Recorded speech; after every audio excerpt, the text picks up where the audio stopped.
Taliwas sa giatubang nga krisis sa El Nino, mitumaw karon ang kaayo nga gipakita sa usa ka mag-uuma nga mipaambit sa bunga sa iyahang plantasyon sa kamatis nga libre alang sa mga tao. Siya ang garbo nga mag-uuma sa barangay Sudlon 2 sa Dakbayan sa Subo. Ato siyang ibida. Pinaagi ni report. Dayag kaayo ang namugna ang kadaot sa krisis sa El Nino, ilabi na sa panginabuhian sa mga mag-uuma sa bukid. Apan inay mawadan og paglaom ug mosurrender na lang gigamit sa usa ka mag-uuma ang krisis alang sa pagpaambit sa produkto nga hinaguan sa ilang pamilya.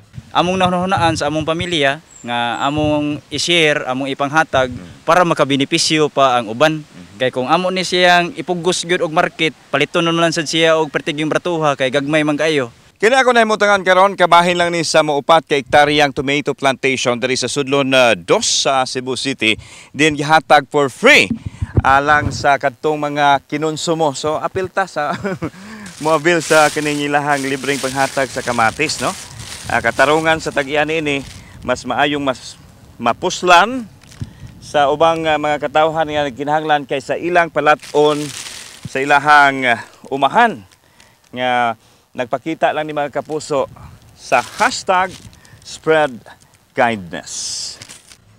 Kung adunay apple o strawberry picking sa mga dapit, aduna usay tomato picking for free ang pamilya ni Emilio Secretaria nga nahimo na usab karon nga instant tourist destination sa mga tawo nga gustong makakuha og kamatis ug maka-experience usab sa kinabuhi sa pag-harvest sa mga bunga nini. Sama na lang niining pamilya gikan sa Barangay Pasil sa Dakbayan Sugbo nga nalingaw sa pagpamukpo sa bunga sa kamatis nga gamit kaayo sa nilarang nga tatak pasil. Ami daghang kamatis so ang di makari kay maglisod og ari kay nas bukid.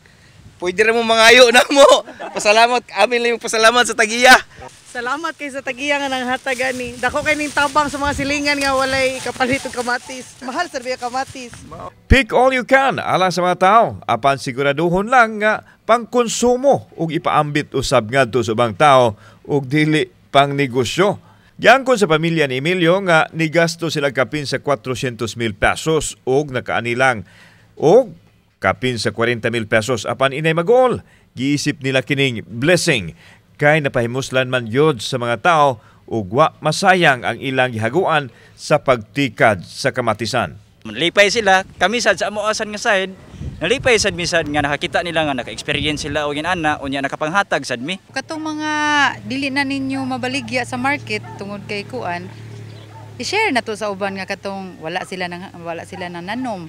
O atong i-share kay may na lang na makatabang ta sa mga kaigsuonan nato nga wala nang umah. Sa Pikas Bahin, gipadayag ni Konsehal John Alcover, ang chairman sa Committee on Agriculture sa Dakbayan Sugbo, nga nagtinguha sila nga manghatag og bugas isip ayuda ngadto sa 11,000 ka mga mag-uuma sa 28 ka barangay sa Dakbayan sa Sugbo nga apektado sa huaw. Nagpadala ng konsehal og request ngadto sa CCDRMO alang sa pag-release sa pundo. Gagmay na lang kay mo lang Julin. Ngano man napiktahan man sa wow. Pero matud pa ni Emilio, ino na niya kadagkolan. Ingon na ni sa kumo. Kani siya original size. Kumo na size ani kay mga imported man So kamong nas bukid, relax sa mo. Kay maningkamot ako top sa kumahimo dire nga makatag kita og bugas kay mo immediate needs ninyo karon dinha. Relax lang mo kay di ko mungundang hantod nga dili kita makapangitag pamaagi nga makahatag tag bugas. Kauban si Clover Lumayag, ako si Alan Domingo. Balitang Bisdak.